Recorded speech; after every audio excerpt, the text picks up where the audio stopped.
માર્ગદર્શન માટે મારી સાથે જરા જોરથી બોલજો ભાઈ. મોડું થયું છે બહેનો, પણ અવાજ તો નીકાળવો પડશે. જોરથી બોલજો. ભારત માતા કી, ભારત માતા કી. મંચ પર ઉપસ્થિત શ્રીમાન ભૂપેન્દ્રભાઈ, શ્રીમાન કુંવરજીભાઈ, રાજ્ય સરકારના સૌ મંત્રીગણ, ધારાસભ્યશ્રીઓ, અહીંના સ્થાનિક સંસદ સભ્ય શ્રીમાન હરિભાઈ, સ્થાનિક ધારાસભ્ય શ્રી જે.એસ. પટેલ, અને આજે આ કાર્યક્રમમાં પેન્ડાલ કરતા પેન્ડાલની બહાર તડકામાં બેઠેલા સૌ આજુબાજુના ગામના ભાઈઓ બહેનોને મારા નમસ્કાર, રામ રામ. સૌથી પહેલા તો આવામાં અનિવાર્ય કારણોથી મોડું થયું, એટલા માટે આપ સૌનો હું હાથ જોડીને ક્ષમા માંગુ છું. ભાઈઓ બહેનો, આજે અનેકવિધ કામોના લોકાર્પણ, ખાતમુહૂર્ત, લગભગ માણસા તાલુકામાં 241 કરોડ રૂપિયાના લોકાર્પણ ને ખાતમુહૂર્ત થયા. ભૂપેન્દ્રભાઈ અને કુંવરજીભાઈ એની વિગતે બધી વાત કરી, શું શું ફાયદા થશે. પણ ભૂપેન્દ્રભાઈ, તમને ખબર નહીં હોય, અમે માણસાથી સાયકલ પર અંબોડ આવતા હતા, ભાડાની સાયકલ લઈને આવતા હતા, અને પાછા જતા પહેલા પંચર ના પડ્યું એવું કોઈ દાડો બન્યું નતું.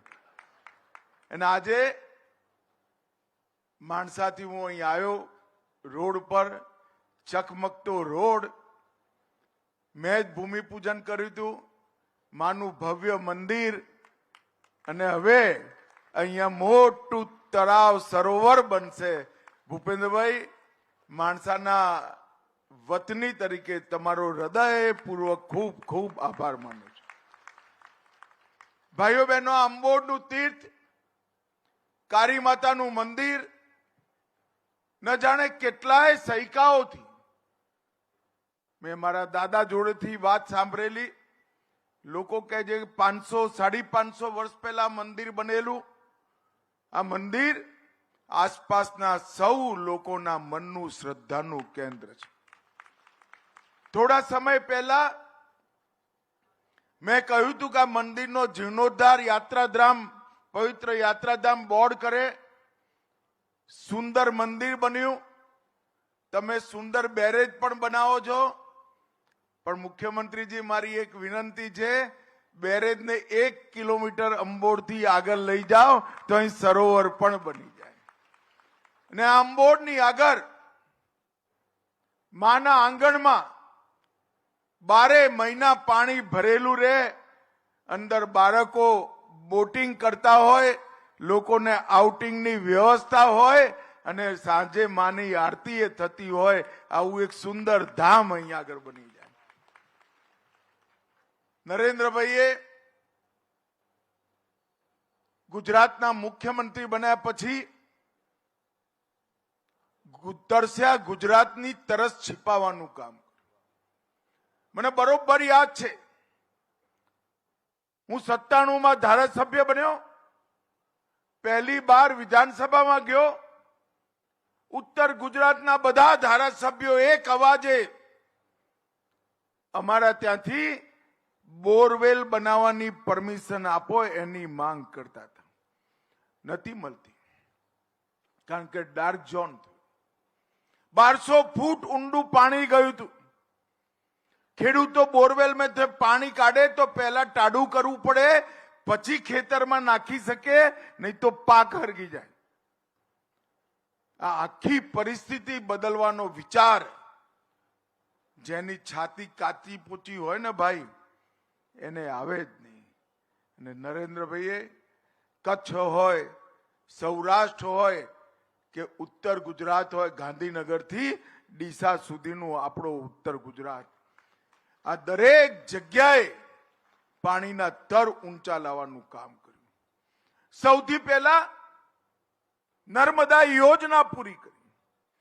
કોંગ્રેસે નાખેલા બધા અડંગાઓને સંઘર્ષ કરી મોદી સાહેબે પાર કર્યા. અને નસીબ જુઓ, જાણે ભગવાને નક્કી કર્યું હોય ભાઈ તારા હાથે જ થશે. વડાપ્રધાન બન્યા અને દરવાજા પણ નાખવાનું કામ પૂરું થઈ ગયું અને આજે નર્મદાનું નીર ઘેર ઘેર પહોંચ્યું.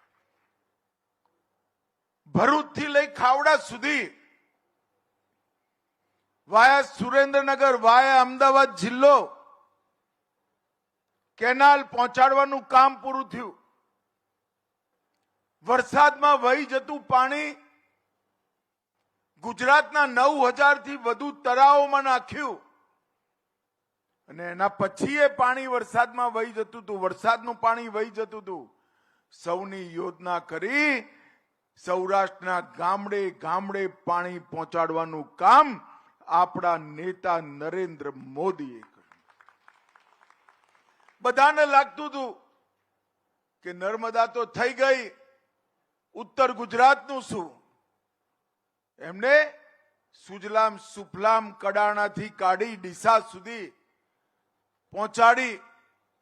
દરિયામાં જતું, ખંભાતના અખાતમાં જતું પાણી વારી આપણા પાણીના તર ઊંચા લાયા.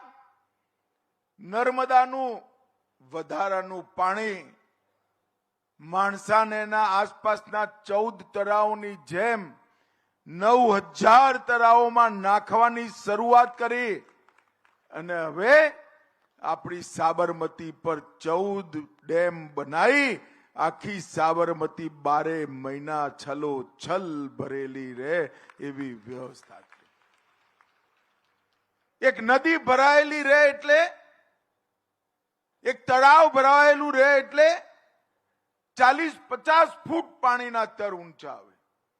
અને જોત જોતામાં સમગ્ર ઉત્તર ગુજરાત જે પહેલા ફ્લોરાઇડ વાળું પાણી પીતું હતું એ ઉત્તર ગુજરાતની અંદર ફ્લોરાઇડ વગરનું પાણી પીવાની શરૂઆત આપણા નેતા નરેન્દ્ર મોદીજીના પુરુષાર્થથી થઈ. અને આજે એના અનેક કડીઓમાંની એક કડી અંબોડની કાળી માતાના આંગણમાં એક મોટું સરોવર બનશે.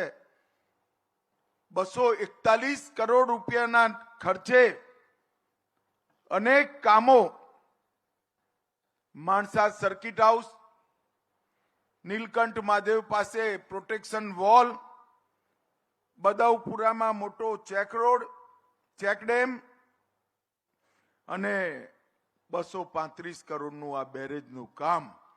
આજે એનાથી અનેક ખેડૂતોના જીવનમાં પરિવર્તન આવવાનું છે. અનેક નાના બાળકો જે ક્ષારયુક્ત ખારું પાણી પી, ફ્લોરાઇડ વાળું પાણી પીને ભવિષ્યમાં અકાળે વૃદ્ધ થવાના હતા, એમના જીવનમાં બદલાવ લાવવાનું કામ આ ચેક ડેમથી થવાનું છે. અને ભૂપેન્દ્રભાઈએ મને મંચ પર હા પાડી છે, ચેકડેમને 1-1.5 કિલોમીટર આગળ લઈ માનું આખું આગળનો નદીનો પટ છલોછલ ભરાયેલો રહે એવી વ્યવસ્થા આપણે કરીશું. અને આવનારા દિવસોમાં આંબોડનું પવિત્ર મંદિર, 500-550 વર્ષ જૂનું મંદિર, એ સમગ્ર ઉત્તર ગુજરાતનું એક સુંદર પર્યટન સ્થળ બને એ પ્રકારની વ્યવસ્થા ગુજરાત સરકાર કરવાની છે. મિત્રો, હું ધારાસભ્ય તો અહીંથી થોડા દૂરના વિસ્તારમાં, લોકસભાનો સભ્ય તો કલોલથી બન્યો છું, પણ આ બાજુમાં માણસામાં જ મારો જન્મ થયો, ત્યાં રમ્યો, ત્યાં ભણ્યો, ત્યાં મોટો થયો અને આજે માણસા તાલુકાના વિકાસના કામો જોઈ મનને ખરેખર સંતોષ અને આનંદની લાગે. તમારા બંને જનપ્રતિનિધિ ભાઈ JS પટેલ, ઉભા થાવ JS, જોરથી તાલી વગાડોલા JS માટે, અને હરિભાઈ પટેલ સંસદ સભ્ય, એ અઠવાડિયું નથી જતું મારા ત્યાં ફોનની રિંગો કરી ઉઘરાણી કરે કે સાહેબ ગૃહમંત્રી બની ગયા, ગામનું શું કર્યું છે. પરંતુ મિત્રો આવા ઉઘરાણી કરવાવાળા સાથીઓ હોય તો આપોઆપ કામને ગતિ મળે, કામને વેગ મળે અને કામો પૂરા પણ થાય.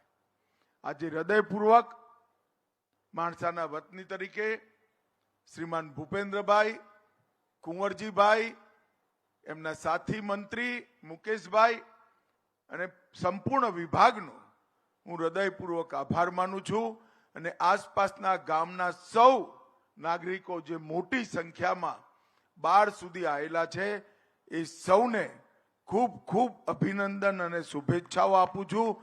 આ પાણી આપણા જીવનને બદલવા વાળું રહેશે. આ પાણી આપણા જીવનને શુભ કરવા વાળું રહેશે.